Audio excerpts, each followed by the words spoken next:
UP में नतीजों के बाद सीएम योगी ने पहला एक्शन लिया और आला अफसरों के साथ योगी की समीक्षा बैठक हुई। यूपी में कामकाज को लेकर सीएम योगी की समीक्षा बैठक है। चुनाव नतीजों के बाद सीएम योगी ने यह पहली बड़ी बैठक की है। आज सीएम आवास पर यह बैठक हुई जिसमें प्रदेश के तमाम अधिकारी मौजूद रहे। प्रदेश में क्या विकास कार्य चल रहे हैं, प्रदेश में क्या कुछ हो रहा है, इसकी जानकारी मुख्यमंत्री योगी आदित्यनाथ ने अपने अधिकारियों से ली है। उत्तर प्रदेश जो कि बीजेपी का सबसे मजबूत गढ़ समझा जा रहा था, उसी उत्तर प्रदेश में बीजेपी के विजय रथ को झटका लगा है और इसीलिए अब इसी उत्तर प्रदेश पर पूरी की पूरी बीजेपी का फोकस है।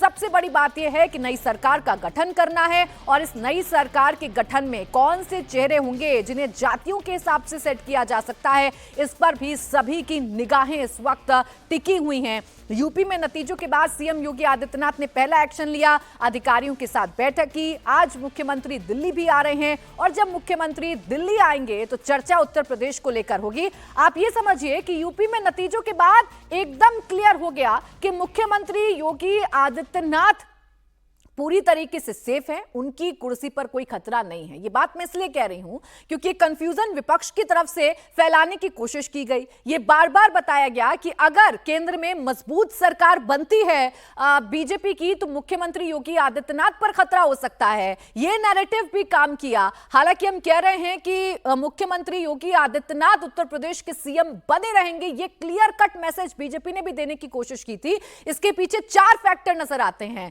पहला फैक्टर यह है कि मोदी का भरोसा कायम है। दूसरा फैक्टर यह कि यूपी का लॉ एंड ऑर्डर दुरुस्त है, जिसकी चर्चा जमीन पर लोग करते हुए नजर आते हैं। तीसरा फैक्टर यह कि सरकार का जो योगी मॉडल है उसकी भी वाहवाही, उसकी भी चर्चा पूरे देश में होती है। और चौथा फैक्टर यह है कि यूपी में योगी आदित्यनाथ बेहद पॉपुलर है। योगी और मोदी की जोड़ी की चर्चा उत्तर प्रदेश में की जाती है। आप जब उत्तर प्रदेश में घूमेंगे, वोटर्स से बात करेंगे, उत्तर प्रदेश की जनता से बात करेंगे तो योगी और मोदी का नाम स्वतः ही एक साथ लोगों की जबान से निकलता है और इसीलिए एक पॉपुलर चेहरा उत्तर प्रदेश के मुख्यमंत्री योगी आदित्यनाथ हैं। और उनके कंधों पर भी जिम्मेदारी है कि जो फॉर्मूला बीजेपी का फेल हुआ है 2024 के इन चुनावों में उत्तर प्रदेश के, उस फॉर्मूले को दुरुस्त किया जाए और जो हिंदू वोटर जातियों के फेर में फंसकर बटा है, उस हिंदू वोटर को, स्कोर वोटर को एक बार फिर अपने साथ लाया जाए।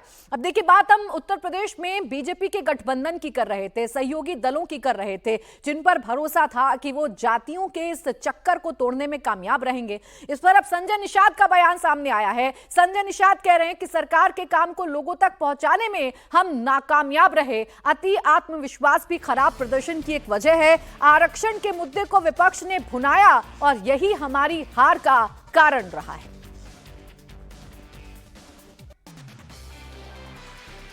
भर में चुनाव परिणाम आने के बाद उत्तर प्रदेश को लेकर के सबसे ज्यादा चर्चा हो रही है क्योंकि एनडीए की पोजीशन उत्तर प्रदेश में उतनी अच्छी नहीं रही जितने की उम्मीद की जा रही थी। हमारे साथ बातचीत करने के लिए मौजूद है निषाद पार्टी के राष्ट्रीय अध्यक्ष संजय निषाद जी, जो कि सरकार में मंत्री भी हैं। संजय, गड़बड़ी कहाँ हो गई, दिक्कत कहाँ हो गई, समीकरण कहाँ गड़बड़ा गए?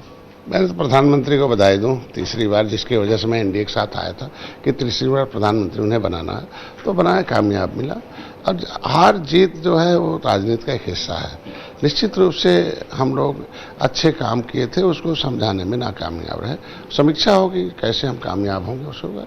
अब कुछ न कुछ उत्साह में हमको लगता है कि सबके जीत रहे हैं तो कुछ उदासीन हो गए, कुछ निष्क्रिय हो गए, हमको लगता है। दूसरा विषय कि जो कुछ नेताओं ने कुछ ऐसे बयान दे दिए आरक्षण के मुद्दे पर, जिसको विपक्ष ने नैरेटिव सेट किया और नैरेटिव सेट करके उसको कैश कराया सिस्टम से।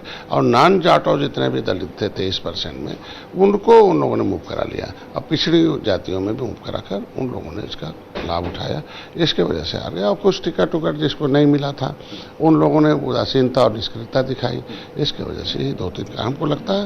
वैसे आज मैं बैठक बुलाया हूँ। हमारा तो वोट है, जैसे 535 बूथ था तो 2214 बूथ में हमने समीक्षा की। संत कभी नहीं, हम 505 बूथों पर जीत दर्ज कराए। आत्मविश्वास भी ज्यादा हो गया था एनडीए को, बीजेपी को, कि हम तो जीतने ही जा रहे हैं, बहुत ज्यादा मेहनत करने की जरूरत नहीं है। इसीलिए उत्साह, आत्मविश्वास अति जो है होने से उन लोग अपना जीत रहे हैं। तो उस निचले पावदान पर नीचे जो था वहाँ अपने जो काम किए थे उसे समझाने ही नहीं गए और विपक्ष ने नैरेटिव को समझा लिया और इसकी वजह से ये भी जा रहा है कि राजभर समाज, निषाद समाज, कुर्मी समाज या फिर दलितों में, जैसा कि आपने नॉन जॉटर दलित की बात किया, इन समाज का भी आप लोगों को वोट नहीं मिल पाया? नहीं मिला नहीं होता तो ये 4 लाख 5 लाख वोट कहाँ से आते हैं?